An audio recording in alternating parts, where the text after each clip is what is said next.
And I will tell you, entrepreneurship is not something that I was pursuing. I had no idea that I would be an entrepreneur. But in my time when I transitioned from the classroom, I worked at the Georgia Department of Education. And I became very curious about the economic disparities that I was seeing even in education.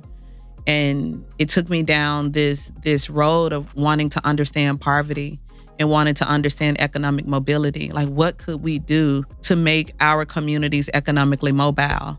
And one of the things that I kept reading about was entrepreneurship, was creating small businesses. But I also knew that something that Dr. Martin Luther King said is that the collective is always more powerful than the individual.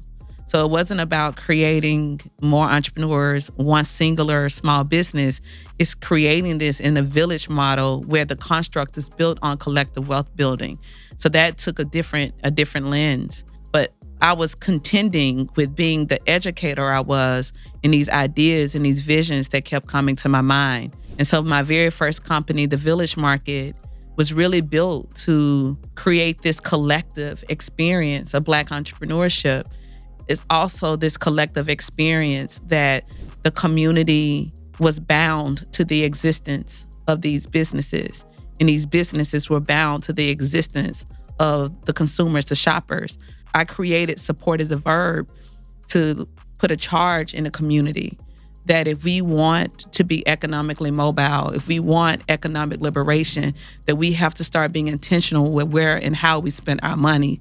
And that for me, that we must start to steward those dollars to our Black businesses. I took a framework and put a 21st century spin on it, because I'm not the first person that say we need to buy Black and it has to be consistent.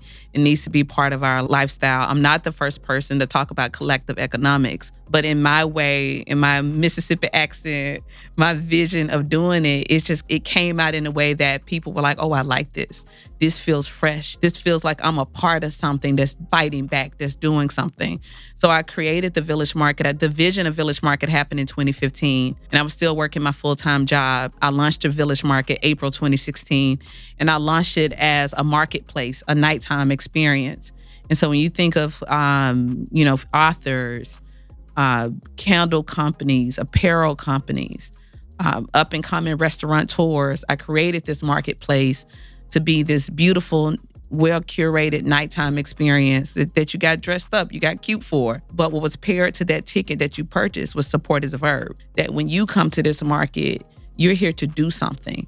I put a collective spending goal for the community. I think for my very first market, I was like, we're going to spend $30,000 tonight on Black businesses. By the time that Village Market kept going, I had like, no, we're going to spend like $250,000 and so on and so forth. But me putting that charge, that thing to do in the community, when people think of Village Market, they think of action. If we want our communities to thrive, if we want our HBCUs to exist, if we want economic mobility to happen, we have to be very intentional with what we do with our actions.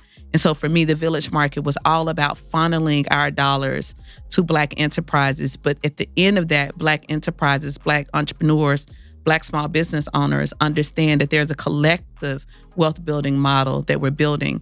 We're not funneling dollars to you just so you can be a single-minded multimillionaire, because it does nothing for our community to rebuild constructs of individualism. I was trying to get into the mindset of the entrepreneur, that when you reach your pinnacle, when you're a sustained, high enterprising company, what is your social impact focus? What type of employer will you be? How will you make sure that all the good that has come to you recycle back into community? What good will you do with the good that has been bestowed to you? And also, how will you lift as you climb? Because that has been, the construct of the Village Market, people come to us differently. We exist for a different reason. And that we've been able to circulate $8.8 million in direct sales. But these are folks like you and I who say that we're not going to buy Black from a place of reaction. We're going to buy Black as a part of our lifestyle. It's just what we do. I am a big, big advocate of us buying Black in just what we do, making it a lifestyle. not always as an act of protest, but the act of our human existence, that when we spend our dollars with each other. So absolutely love support is a verb. Mm-hmm. That could have been the title of your book. Yes. Right? Yeah. But I wholeheartedly agree with your philosophy and approach to the village marketplace. And it's one of the things that over the years I've struggled with is to help individuals understand that, like you said, it doesn't have to be in a moment of protest. It doesn't have to be during the Montgomery bus boycott. It doesn't have to be when we're referred to as jelly beans in the boardroom.